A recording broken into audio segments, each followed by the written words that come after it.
নমস্কার। আজ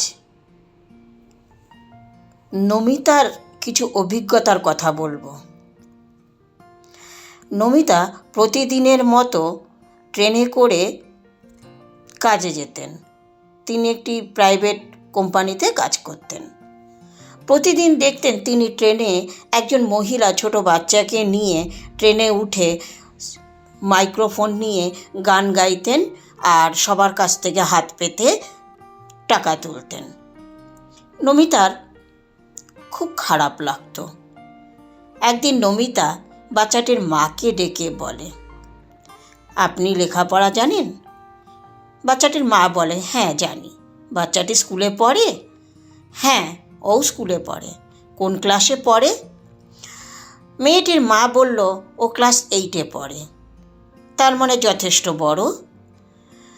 তো মেয়েটির মাকে প্রশ্ন করেছিল নমিতা যে, আপনি যখন লেখাপড়া জানেন তাহলে আপনার এখন বয়স কত? যদিও কেউ কারো বয়স জিজ্ঞাসা করে না, তবু উনি জিজ্ঞাসা করেছিল। মেয়েটির মা বলল, আমার 52 বছর বয়স। তার মানে মেয়েটির মার যথেষ্ট বয়স হয়েছে, মধ্যবয়সী। মেয়েটির মাকে তখন প্রশ্ন করেছিল নমিতা, আচ্ছা আপনি যখন স্কুলে পড়তেন তখন আপনার স্কুলে কর্মশিক্ষা বলে কোনো ক্লাস হতো? তার মা বলে, হ্যাঁ হতো। তা আপনি কিছু শেখেননি? হ্যাঁ, ওই স্কুলে থাকাকালীন যেটুকু দিদিমণিরা শিখিয়েছিল অতটুকুই। নমিতা বলল, আমিও সেখান থেকেই কিছু শিখেছি। আমাদের 7, 8, 9 3টে ক্লাসে আমাদের কর্মশিক্ষা ছিল তখনকার দিনে। আমি সেই কর্মশিক্ষাটি দিদিমণির থেকে অনেক কিছু শিখেছি। কাগজের কাজ, উলের কাজ, প্লাস্টিকের কাজ, আরও নানান ধরনের। এবারেও আমার মা কিছু জানতো, মায়ের কাছ থেকে শিখেছি। আমার মা অবশ্য মারা গেছেন, তারপরে আমি বন্ধু বান্ধব অনেকের কাছ থেকেই শিখেছি। কথাতেই আছে, যার কাছ থেকেই কিছু শিখব তিনি একজন শিক্ষাগুরু। এইভাবে নমিতা অনেক কিছু শিখেছিল। নমিতা প্রাইভেট কোম্পানিতে কাজ করলেও নমিতা হাতের কাজ করাটা কিন্তু বন্ধ করেনি।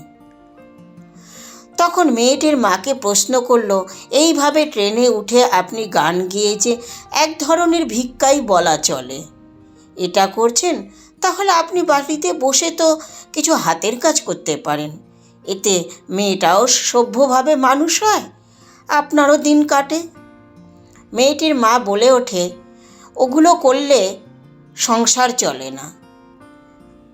নমিতা বলে ওঠে, কেন? না, কেউ কিনবে না।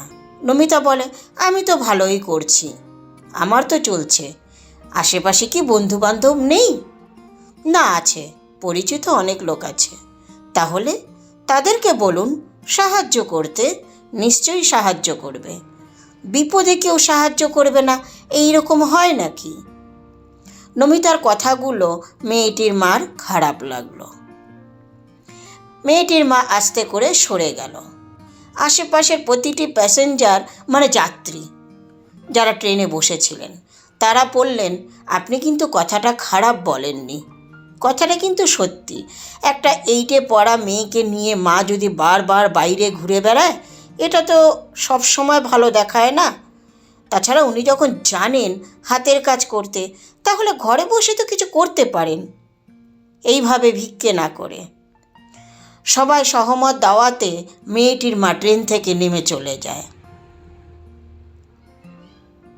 তো আমি বুঝি না যে যারা আমরা কিছু জানি, আমাদের মধ্যে প্রত্যেকটা মানুষের মধ্যে কোনো না কোনো প্রতিভা তো দিয়েই থাকে ভগবান।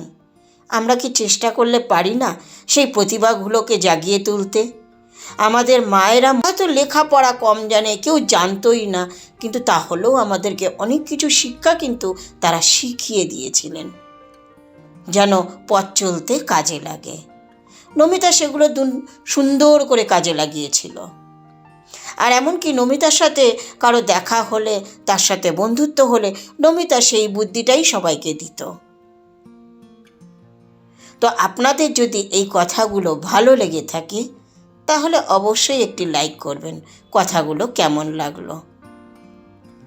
সবার মধ্যে শেয়ার করে দেবেন, আর পারলে অবশ্যই একটি সাবস্ক্রাইব করবেন। সাবস্ক্রাইব করলে আমারও ভালো লাগবে নতুন নতুন গল্প দিতে। কেমন লাগলো আমার কথাগুলো? নমস্কার। কলমে ও কণ্ঠে জয়া দে।